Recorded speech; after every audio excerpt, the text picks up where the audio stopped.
In 1899, a Chinese scholar, chancellor, and collector by the name of Wang Yurong fell ill with malaria. Leaving his residence in Beijing City, he went to a local pharmacy to receive a traditional Chinese remedy, which involved what were called dragon bones to be ground into a fine powder, boiled, and drunken to relieve the fever. Yurong, having a keen interest in early Chinese writing systems, noticed that the dragon bones, which were from cows and sheep, were inscribed with primitive forms of Chinese that he recognized from his collection of ancient bronzes. Over the next 2 decades, the writings were studied, and it was discovered that the text was the predecessor of the modern Chinese script, earlier than any Chinese writing yet known. By 1915, the bones had been traced to a small town in northern China, a site still known to the local people as Yinshu, meaning the ruins of Yin. Yin being the last capital city of the Shang dynasty, ruling from approximately 1550 to 1050 BC. Interestingly, Yinshu is located in the northwestern part of the oldest city in Chinese history, named Anyang. After pinpointing certain areas of interest and with further research, full-scale excavations began in 1928 and continued all the way up until the Japanese invasion of 1937. The excavation was a monumental project with a massive workforce and armed guards. It was the most significant excavation in Chinese archaeology and one of the most important in the world. Trenches were dug throughout the wheat fields of Anyang, where the peasants had discovered some of the dragon bones. And as the archaeologists dug just 2 feet into the soil, they struck graves dating back to the 6th century. And digging beyond the 6th century graves, the archaeologists discovered huge rectangular pits, royal tombs, and tools.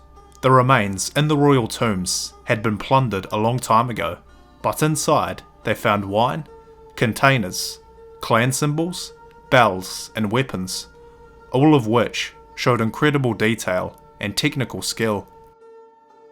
But what was most prized above all, and the reason the excavations began, was the discovery of writing, effectively the archives of the Shang dynasty rulers. As the excavations continued, they discovered pits with tens of thousands of the so-called dragon bones that had evidently been used for divination and were a central part of royal life.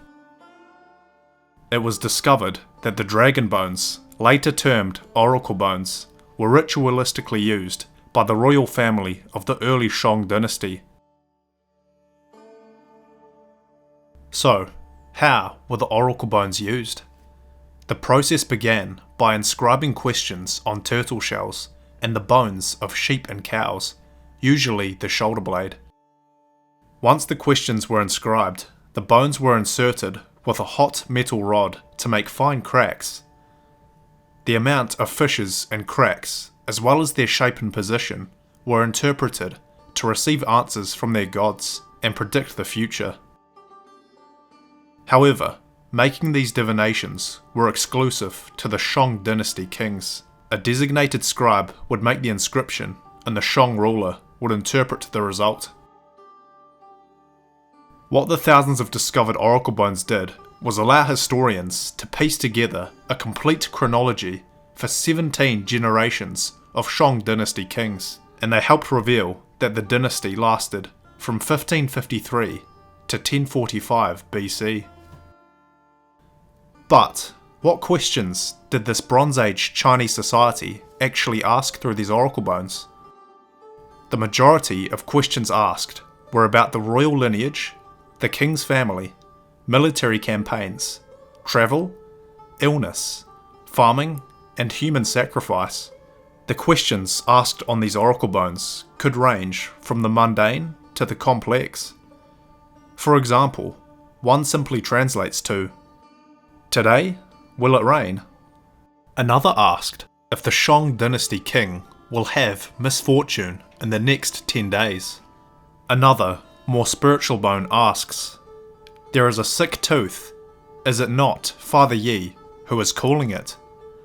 For context, Yi was a previous Shang ruler, and ancestors were believed to influence the life of the living, including giving them toothache.